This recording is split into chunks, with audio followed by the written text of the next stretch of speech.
சற்று முன் வெளியான முக்கிய அறிவிப்பின்படி சென்னை தலைமைச் செயலகத்தில் சென்னை ஒருங்கிணைந்த பெருநகர போக்குவரத்து அதிகார அமைப்பின் 2வது ஆணைய கூட்டம் நடைபெற உள்ளது.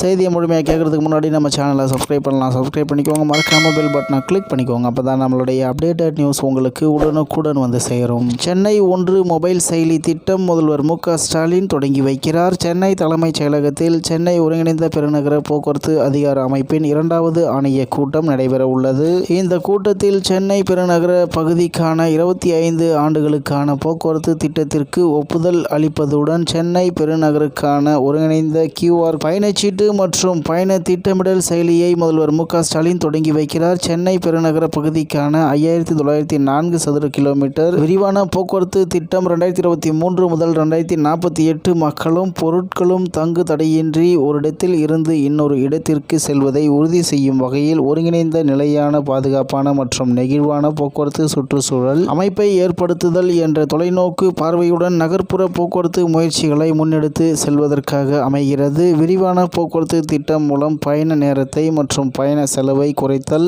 நம்பகமான விரைவான பொது போக்குவரத்தை வழங்குதல், பல்வகை பொது போக்குவரத்தை ஒருங்கிணைத்து வலுப்படுத்துதல், குறைந்த போக்குவரத்து உமிழ்வு மற்றும் பயண தேவை மேலாண்மையை ஊக்குவித்தல் போன்றவை கண்காணிக்கப்பட்டு செயல்படுத்தப்பட உள்ளது. அதன்படி இந்தியாவிலேயே முதன்முறையாக அனைத்து பொது போக்குவரத்தையும் இணைக்கும் வகையில் iOS மற்றும் ஆண்ட்ராய்டு தளங்களில் செயல்படுத்தக்கூடிய சென்னை 1 மொபைல் செயலியை முதல்வர் மு.க. ஸ்டாலின் இன்று தொடங்கி வைக்கிறார். இந்த செயலி பேருந்து, புறநகர் ரயில், மெட்ரோ ரயில் மற்றும் கேப் ஆட்டோக்களை ஒரே QR பயணச்சீட்டு மூலம் ஒருங்கிணைக்கிறது.